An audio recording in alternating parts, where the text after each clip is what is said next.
Hi, my name is Drew Tiagi, and in this video, I'll be going over how water desalination works because I think it's a really interesting process and one that'll become more necessary in the future. So to start, most of Earth is water, 71% of it. But the issue is that out of this water, only 3% is actually fresh water that we can consume and use. But then the bigger issue is out of this 3% fresh water, most of this fresh water is trapped in glaciers or underground. And so it really isn't usable if it's in a glacier. And if it's underground, we can dig wells. That's how wells work. We dig a well, underground water. But it's sometimes it's way too deep for us to access. And so in reality, while 3% is fresh water, we're only able to access about 1% of this 3%.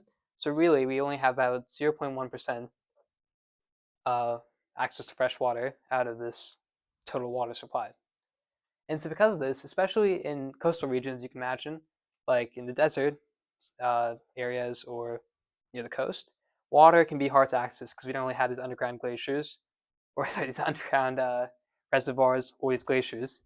And so what they do here in these places is they use a man-made technique called water desalination to desalinate the water and to make it treatable for human consumption.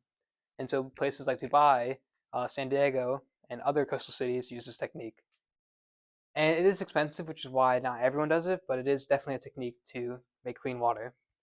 And so there's different types of desalination processes.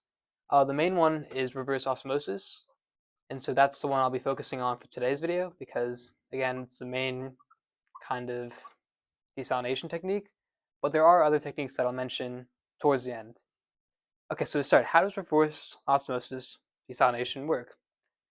Well, to start, we obviously need the ocean water in our facility. So to get the ocean water, what they do is they have these low flow intake devices at the bottom of the ocean, and basically it's a fancy way of just saying they have this tube with holes in it, and these holes prevent marine life like fish or I don't know crabs from entering these systems. So there's these tiny holes that accept only water, and maybe it has to accept particles. The particles are just in the water, and so it's a tiny device that just takes in water and prevents marine life from entering it. And so then this water is pumped up to the facility, and it enters the desalination facility.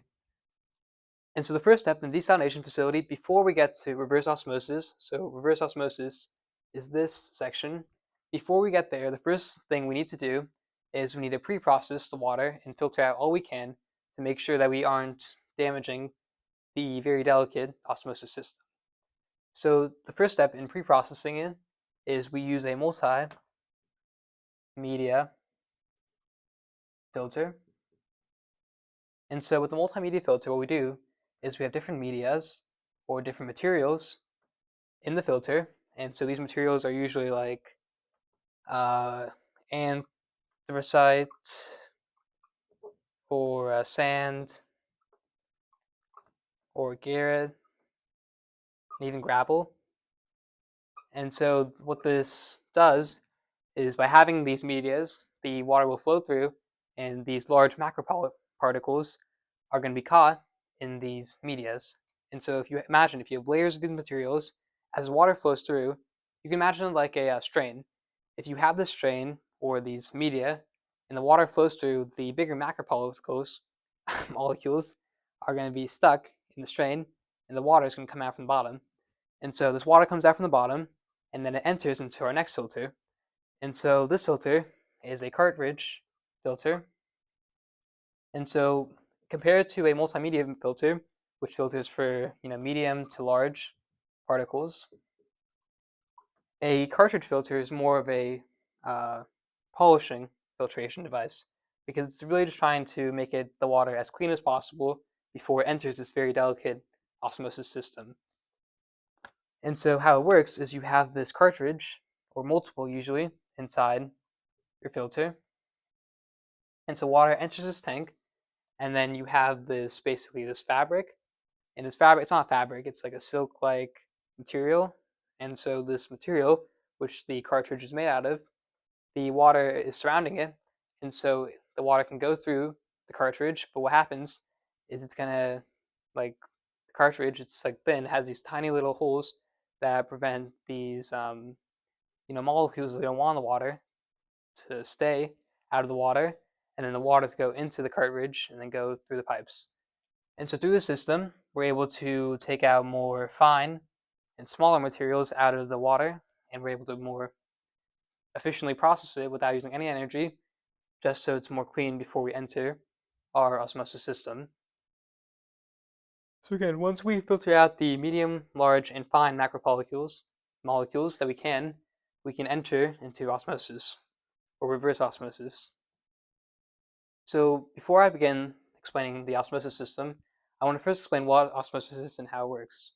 So if we imagine a system consisting of water and a solute with a semi-permeable membrane in between.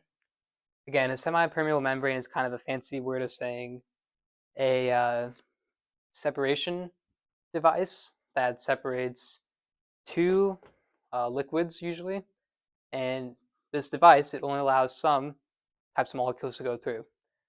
So in this case, let's say we have water on this side, and let's say that the semi-permeable membrane can only accept water. It can't accept anything else. Only water can flow through between the sections. Let's imagine that this left side has some solute particles, like 3 maybe, and this right side has like a ton of them. So by the process of osmosis, which again is a natural process that occurs because the water here wants to achieve a state of equilibrium in the system, what's going to happen is that this water in this highly concentrated area is going to flow to this area. So what's going to happen is to make the system achieve equilibrium in terms of concentration, the water here is going to decrease. So we'll have less water here and a lot more water here. Now, if you think about it, since we have a lot more particles here, less particles here, the concentrations are now in equilibrium. This only occurred because we were going from a place of high water concentration to low water concentration. And another way of looking at it is we went from a place of low solute concentration to high solute concentration, and that's how osmosis works. But if you think about it, in our system, if we consider the salt water to be the right side with the solute in it, and we consider the left side to be the fresh water, we want the process to go the other way. We want the salt water to become fresh water. And so for this, we need to do reverse osmosis. And the idea here is if we apply pressure to the salt water, if we pressurize it, what's going to happen is it's going to naturally want to move some of the water to the side. The water is going to naturally go through the membrane to the other side because we're applying so much pressure to the right side. And by doing so, we leave the salt molecules on the right side and we're left with fresh water. Because again, this semi-permeable membrane can't accept anything except water, which is why through reverse osmosis, we're able to filter out the water. So now, here in our system, in our desalination system, what happens is we pump this water up, and we pressurize it. So this is a pump that pressurizes the water to about 800 to 1000 psi. And then once this water is pressurized, again, pressurization is an important part of reverse osmosis. Once it's pressurized, we enter the actual chamber where reverse osmosis happens. And so if we take a cross-section of this chamber, what it looks like in the inside, you can imagine that there's a pipe here, and this is the salt water in this area. And then you can imagine that there's a membrane, tiny little membrane, and inside is fresh water, another pipe with fresh water. And so what's happening is the salt water is just going through the pipe, and the membrane's like a device that's inside it. And so what's going to happen is that as the water is going through the salt water, it's going to pass through the semi-permeable membrane, the fresh water. And so what happens is the solute molecules are here, and so they get caught in the membrane, and then fresh water is in the inner pipe. The issue is though sometimes the process isn't 100% efficient, and so what we do is we have multiple of these membranes, like so, and then our inner pipe has the fresh water. So then once we have these membranes and once we have all the stuff there, we use the water from the inner pipe to, you know, deliver to our cities in our pipes. This is clean water, and it's not pressurized anymore, so no pressure, because we just went through so much filterization and so much of this, process that we just don't have that much pressure here. Now, you might be thinking, what happens to the rest of the water, the excess salt water that isn't filtered?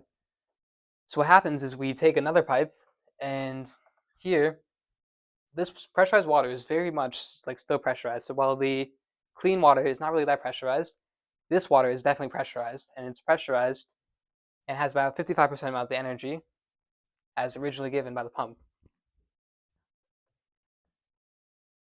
So rather than waste this pressure, rather than waste this energy, we reuse it by using a energy reduction system.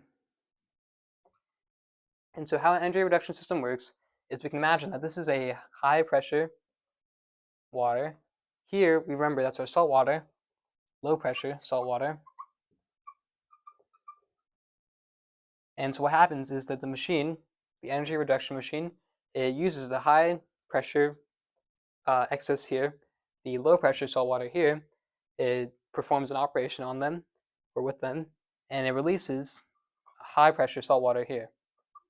Now, the pressure isn't high enough for the reverse osmosis process to occur, so we do have one more booster pump here, but it's much less than this main pump here. So it doesn't have to provide that much of a pump, just a little bit, compared to this one. And this booster pump pumps it up, and then it returns back to the osmosis process, goes back, and the process repeats and repeats. Now, in some cases, the excess we receive doesn't have enough pressure, and it wouldn't be advantageous to reuse it. So instead of reusing it, in some cases, we just have excess material. We have another pipe that returns the low pressure, extremely salty brine, it's what it's called, out to the ocean. And so you might be wondering, isn't this really bad for the environment, right? We have this extremely salty water, like it's super, super salty because we just did this process and we're just returning it to the ocean. And so the answer is yes, it is kind of bad, but these excess pipes are usually returned to areas with ocean flow. And so you can imagine if we have an ocean that has a lot of, let's imagine this pipe, this excess brine is going here, there's a lot of salt here, right? It would be bad if it just stayed there, because then the fish and the marine life there probably wouldn't do so great because they're not adapted to live in an environment with this much brine. So instead, what happens is we dump this water, or we don't dump it, we just put it back in the ocean with a lot of ocean flow. And so this ocean flow works to distribute the water and the salt particles around to make it less salty. And that's how the desalination plant works through reverse osmosis. Now let's look at some other types of desalination, just quickly before we end. Let's erase this. So while reverse osmosis is definitely the main method that people use and the main technique, there are other techniques you can use too. So there's thermal desalination. And so thermal desalination, basically how it works is you imagine a pot of water. If you boil it, you're going to get evaporated, the water vapor, and in your pot can be left the material you started with. And so you can imagine if we take the salt water and we just like heat it up, we'll get water vapor here and we'll get salt here. And this water vapor we can then use, condense it back into water, and we can use that as clean water. So the reason why this isn't really used that often for desalination is because it's really expensive and it requires a lot of energy to do this process. Because it's heated up, so it's a lot of wasted energy there. And also, there's another technique called electrodialysis or dialysis.